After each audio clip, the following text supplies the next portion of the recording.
The taste of dust lingers on Patton's cracked lips, bitter and dry as old blood.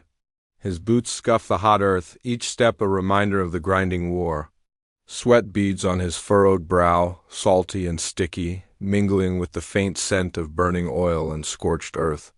Around him, men move like ghosts, faces gaunt beneath helmets, eyes hollow but fierce. Where is Rommel? Whispers a voice behind him, trembling not with fear but disbelief. Patton doesn't answer. His gaze is fixed on the horizon, where the enemy's lines once stretched like an unbroken wall. Now, a silence suffocates the desert, heavier than the weight of armor and guns. Somewhere in this vast expanse, a shadow has fallen, one that will ripple through the minds of men on both sides. A single breath escapes Patton's lips, slow and deliberate as if exhaling the last remnants of hope. His hands, rough and calloused, clutch the worn leather strap of his satchel inside. Letters from home, a photo of a child, and a note scrawled hastily. Rommel is dead. The words echo inside him, hollow yet sharp. What does a man say when the desert fox falls? The rattling grows louder, shaking every bone in the soldiers' weary bodies. Men slump against cold metal, faces pressed against narrow barred windows. Watching the barren landscape blur into ghostly streaks of gray and brown, a young private, barely 19, whispers into the darkness. They told us. Captivity would be hell. Starvation, torture, death.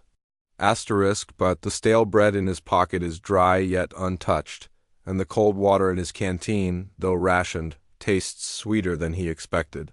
His fingers trace the worn edges of a postcard from home, the handwriting shaky but loving. The propaganda they swallowed on the front lines, the stories of Allied cruelty, of brutal interrogations, now clash with a creeping uncertainty. Somewhere inside, a seed of doubt is planted. Outside, the landscape passes like a grim dream. Barbed wire fences, guard towers casting long shadows over the earth, and beyond, dark forests where the trees whisper secrets the soldiers dare not hear. The rhythmic clank of boots on metal echoes through the car as guards move silently, faces blank masks. The prisoners shrink back, caught between fear and curiosity, trapped in a limbo, neither war nor peace. Men stumble off the train, legs heavy and trembling. Some clutch at their chests, catching their breath. Eyes dart around, searching for the horrors promised by propaganda, instead. They find order, a table laden with fresh bread, steaming bowls of soup, and a stack of clean blankets. The harsh clatter of the guards softens into quiet commands, gentle enough to disarm suspicion. Patton's gaze lingers on a small bar of soap, freshly unwrapped on a wooden bench.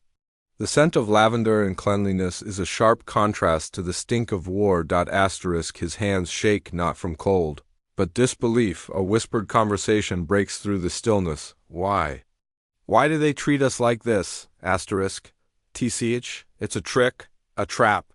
But deep inside, a quiet voice dares to hope. Every morning, the prisoners line up for meals that seem too good to be true. Bread, warm and crusty. Butter thick and golden, vegetables fresh and steaming. The taste bursts on their tongues like forbidden fruit. Letters arrive from home, describing blackouts, ration lines, hunger. The contrast gnaws at them, a painful divide between the camp's comfort and the starving streets their families endure.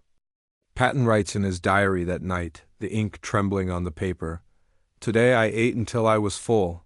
At home, my wife and child wait in shadows of empty cupboards. How can this be justice?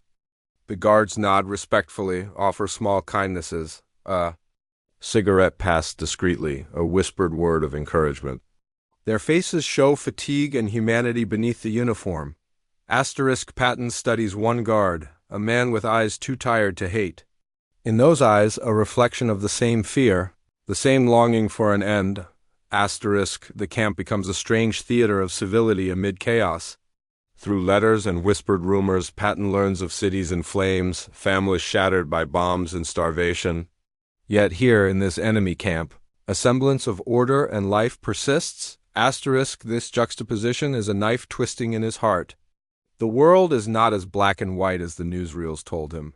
Every kindness is a blow gratitude clawing at his pride, guilt burning for those who suffer, shame for the lies he believed. Asterisk in the silence of night. Patton murmurs to a fellow prisoner. Asterisk, is it betrayal to feel this way? Asterisk, the question lingers unanswered, a shadow over his soul. The camp's strange peace is a battlefield of the mind. Letters from home arrive, some filled with hope, others with despair. The propaganda's grip loosens as lived reality seeps in like water through cracks. Asterisk Patton finds himself questioning everything: the meaning of honor, loyalty, and the enemy's humanity. A diary entry captures the torment. Am I the man I was, or something else? Something broken? Rommel is dead, yet his shadow haunts me. What will Patton say when the fox falls? The announcement comes like thunder, a chance to return home, to the war, to life. Asterisk, but Patton stands alone in the twilight, the desert wind whispering memories. Asterisk, he clutches the letter announcing Rommel's death, the final line written in steady hand. Asterisk, in war, the fox may fall, but the hunt endures. He exhales slowly, eyes distant. What does a man say, he wonders, when the desert fox dies? What remains? Asterisk, the screen fades to black.